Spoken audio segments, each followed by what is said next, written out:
290장, 찬송 290장 찬송하시면서 10월 12일 새벽 기도를 하나님께 드리겠습니다. 290장 찬송 290장 함께 찬송하겠습니다.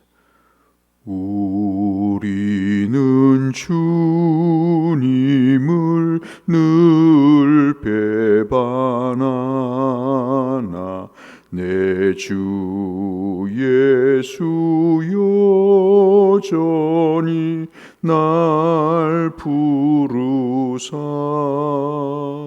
그 참되신 사랑을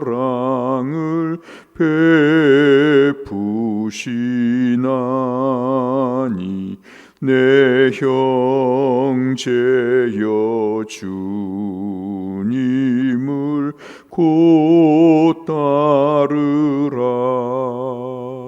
주 널 위해 비네 주 널 위해 비네 주 널 위해 비네 항상 비시네. 주께서 풍성한 은혜를 내려 내 영혼이 나날이 복받으니 주 예수를 너희도 구주로 섬겨 곧 따르면 풍성한 복 받겠네. 주 널 위해 비네 주 널 위해 비네 주 널 위해 비네 항상 비시네. 무거운 짐 지고 애타는 인생 주 예수께 돌아와 곧 쉬어라. 내 주 예수 너희를 돌보실 때에 참 복락과 네가 넘치겠네. 주 널 위해 비네 주 널 위해 비네 주 널 위해 비네 항상 비시네. 오늘 함께 나눌 말씀은 말라기 3장 7절에서 마지막 18절의 말씀 보겠습니다. 구약성경 말라기 3장 말씀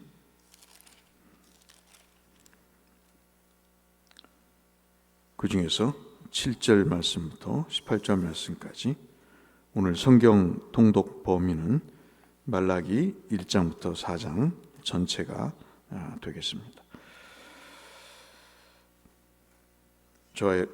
제가 12절까지 읽고 13절부터는 함께 읽도록 하겠습니다. 만군의 여호와가 이르노라. 너희 조상들의 날로부터 너희가 나의 규례를 떠나 지키지 아니하였도다. 그런즉 내게로 돌아오라. 그리하면 나도 너희에게로 돌아가리라 하였더니 너희가 이르기를 우리가 어떻게 하여야 돌아가리이까 하는도다. 사람이 어찌 하나님의 것을 도둑질하겠느냐. 그러나 너희는 나의 것을 도둑질하고도 말하기를 우리가 어떻게 주의 것을 도둑질하였나이까 하는도다. 이는 곧 11조와 봉헌물이라.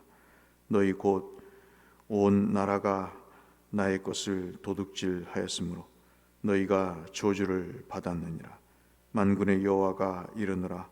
너희의 온전한 11조를 창고에 들여 나의 집에 양식이 있게 하고 그것으로 나를 시험하여 내가 하늘 문을 열고 너희에게 복을 쌓을 곳이 없도록 붙지 아니하나 보라. 만군의 여호와가 이르노라. 내가 너희를 위하여 메뚜기를 금하며 너희 토지 소산을 먹어 없애지 못하게 하며 너희 밭을 포도나무 열매가 기한 전에 떨어지지 않게 하리니 너희 땅이 아름다워짐으로 모든 이방인이 너희를 복되게 하리라. 만군의 여호와의 말이니라. 함께 하겠습니다. 여호와가 이르노라. 너희가 완악한 말로 나를 대적하고도 이르기를 우리가 무슨 말로 주를 대적하였나이까 하는도다. 이는 너희가 말하기를 하나님을 섬기는 것이 헛되니 만군의 여호와 앞에서 그 명령을 지키며 슬프게 행하는 것이 무엇이 유익하리요. 지금 우리는 교만한 자가 복되다 하며 악을 행하는 자가 번성하며 하나님을 시험하는 자가 화를 면한다 하노라 함이라. 그때 여호와를 경외하는 자들이 피차에 말하매 여호와께서 그것을 분명히 들으시고 여호와를 경외하는 자와 그 이름을 존중히 여기는 자를 위하여 여호와 앞에 있는 기념책에 기록하셨느니라. 만군의 여호와가 이르노라.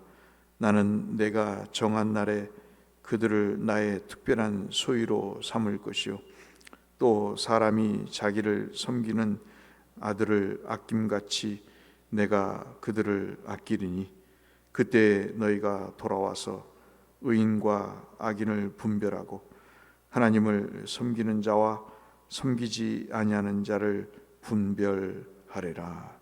아멘.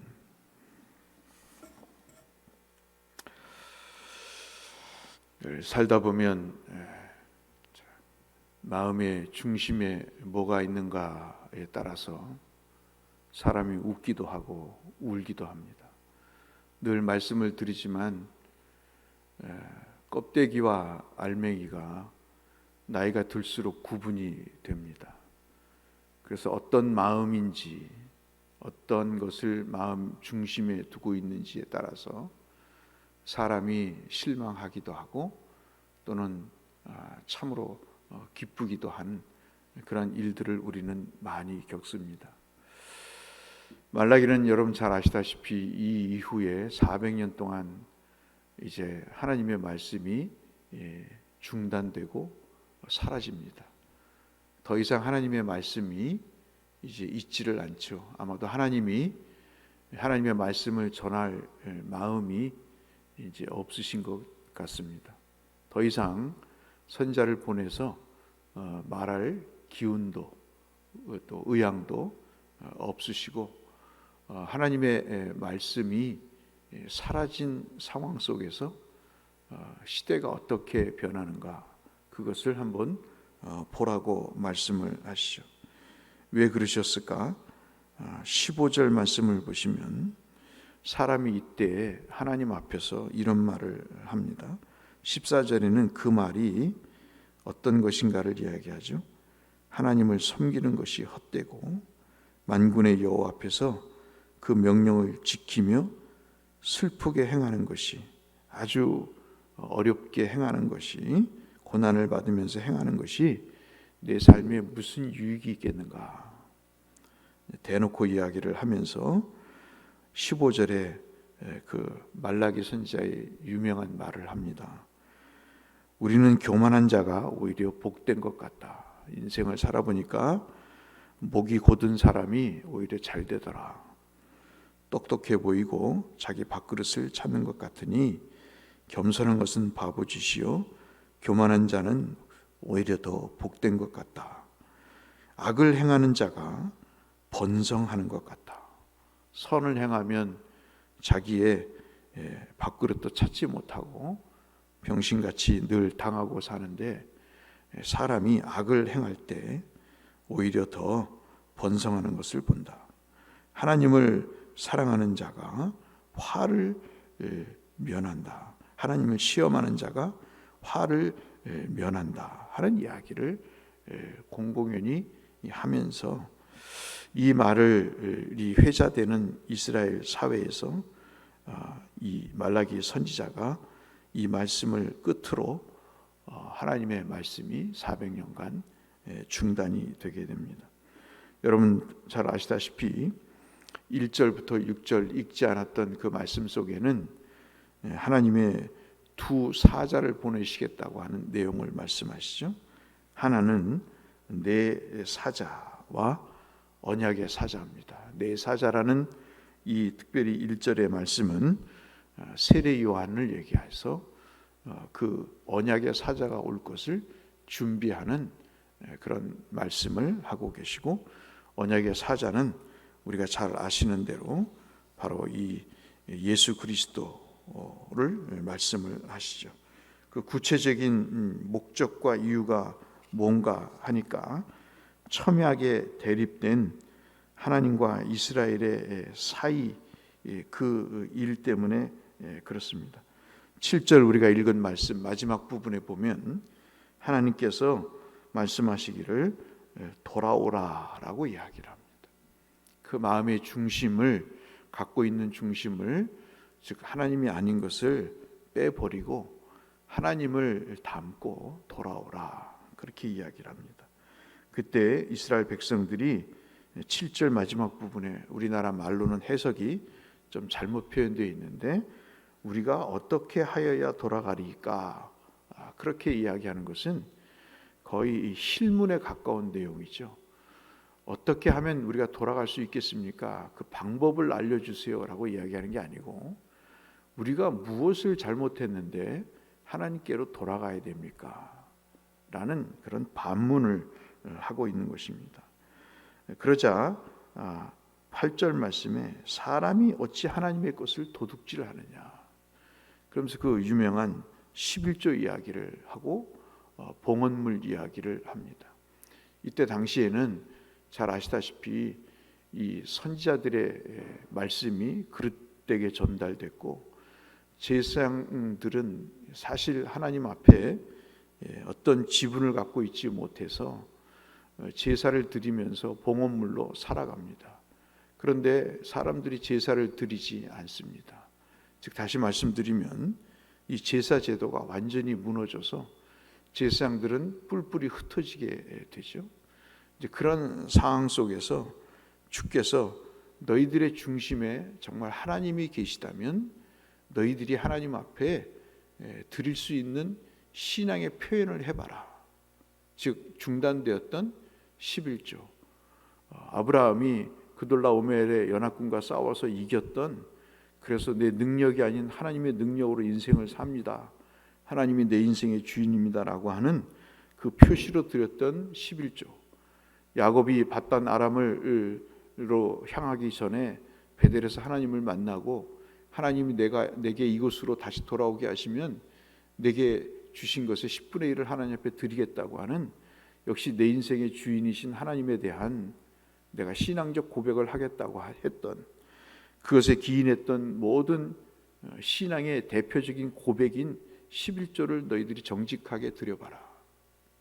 그러면 하나님께서 약속하신 대로 11절 말씀부터 정말 메뚜기를 금해서 토지 소산이 없어지지 않게 하고, 너희 밭에 포도나무 열매가 기한 전에 떨어지지 않고, 12절에 땅의 아름다운 열매가 맺혀져서 너희가 복을 받으리라, 만군의 여호와의 말씀이라 라고 하시면서 그 신앙의 복을 말씀하시죠. 한간에 참 무지한 사람들은 말라기가 무슨 11조를 드리는 그런 11조의 대명사로 이야기를 하고 있지만 그렇지가 않습니다. 하나님의 신앙이 무너진 상황 속에서 그 신앙의 중심에 하나님이 있다면 11조를 드리면서 봉헌물을 드리면서 너희의 신앙을 한번 입증해 보라 하는 말씀을 해 주시고 계시는 것이죠. 이렇게 마음의 중심에 하나님이 사라지고 형식은 예배의 형식을 취하지만 그러나 그 속에는 결코 하나님의 중심이 없는 존경의 마음이 없는 모습을 보면서 주께서 이 말라기 선지자를 통해서 그러한 안타까운 말씀을 해주고 계십니다. 그래서 13절부터 18절까지는 우리가 중심적으로 살펴봤던 말씀인데 하나님을 대적하고 하나님을 불평하게 했던 하나님을 불평했던 그런 죄와 하나님을 경외하는 사람들에게 내리시는 복을 말씀하시면서 18절 마지막에 너희가 의인과 악인이 분별이 되고 섬기는 자와 섬기지 아니하는 자가 갈라지게 될 것이다. 그 사람들이 바로 기념책에 기록될 것이다. 16절에 그 말씀을 하시죠. 여호와를 경외하는 자들이 피차 말하되 여호와께서 그것을 분명히 들으시고 아까 말씀드린 교만한 자가 복되고 악을 행하는 자가 번성하고 하나님을 시험하는 자가 오히려 화를 면한다고 하는 이 말에 대해서 하나님께서 분명히 들으시고 여호와를 경외하는 자와 그 이름을 존중히 여기는 자를 여호와께서 기념책에 기록하시겠다 하는 말씀을 하고 있습니다. 얼마 전에 어떤 학생이 11조를 왜 드려야 됩니까? 라고 강의 시간에 질문을 했습니다. 어떤 신학대학의 교수가 유튜브에 11조가 성경에서 말하는 11조가 아니다. 성경은 11조를 드리라는 이야기를 한 적이 없다. 그 이야기를 했다고 하면서 한번 들어보시라고 그래서 들어봤습니다. 약 한 47분 정도의 분량의 내용을 들어봤습니다. 그 얘기를 쭉 들으면서 저 사람이 저것을 공부해서 저렇게 조리 있게 이야기할 정도로 얼마나 많은 시간을 썼을까. 그러면서 마음속에 든 것은 말라기 말씀이 생각이 났던 거죠. 그 사람도 말라기의 내용을 이야기를 하더라고요. 그러면서 제 마음에 거의 끝부분에 들었던 것은 따라서 그 사람 이야기는 좌우간 교회가 돈을 착복해서 자기의 영달을 위해서 11조를 강요한 것이지 11조는 결코 하나님의 뜻이 아니다 라는 그 교권주의의 구조적인 죄악이다. 그것을 이야기를 하면서 결론을 내리는 모습을 봤습니다. 한켠에 먹먹함이 있었습니다.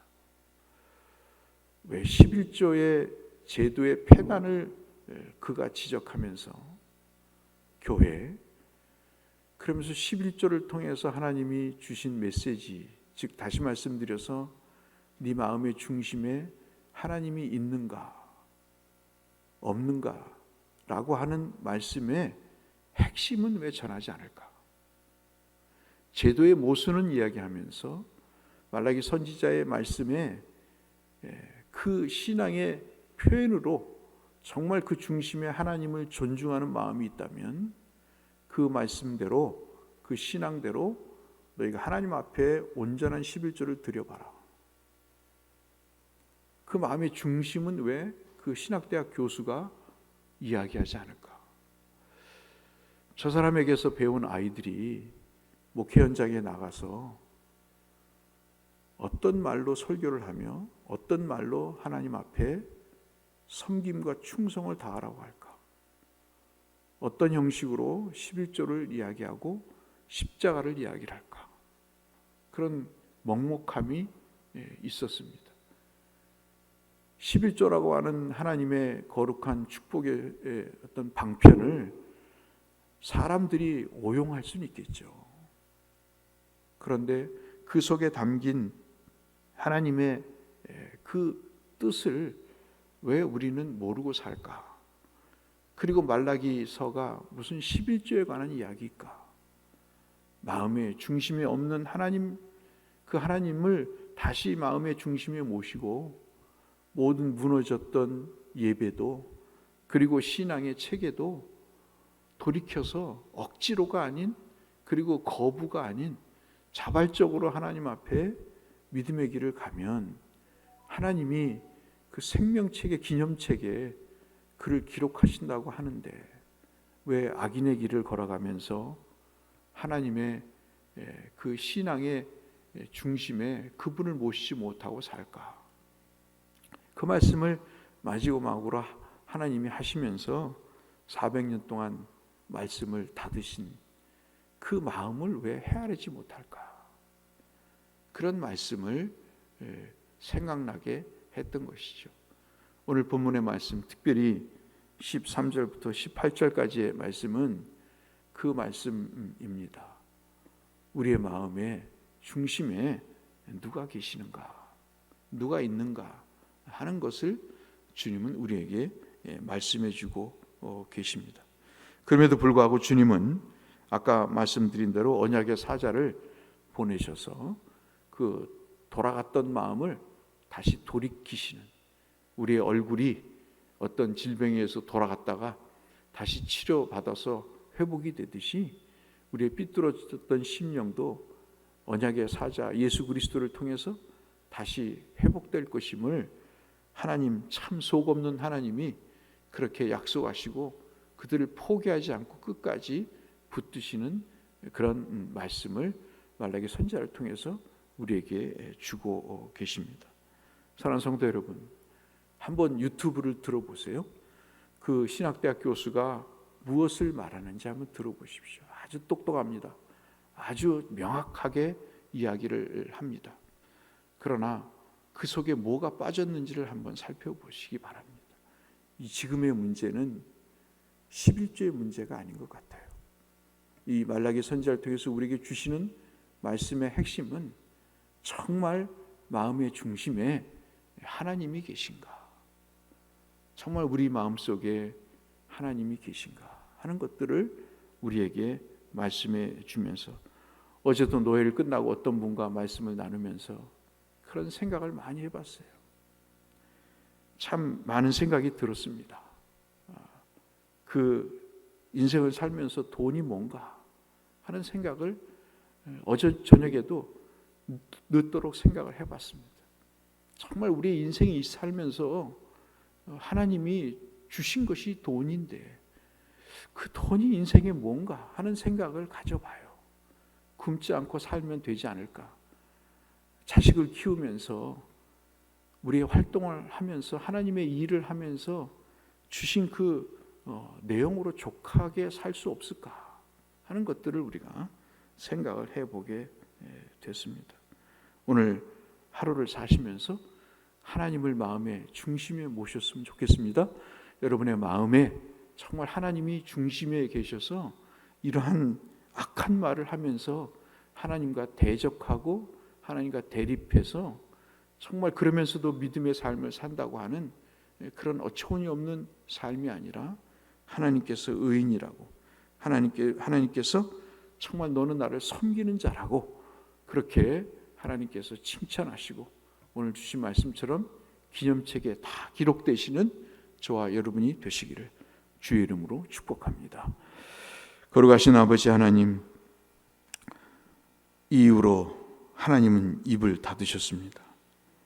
더 이상 말씀을 하실 말씀이 없으셨는지 무려 400년 동안 주님은 계시를 끊으셨습니다.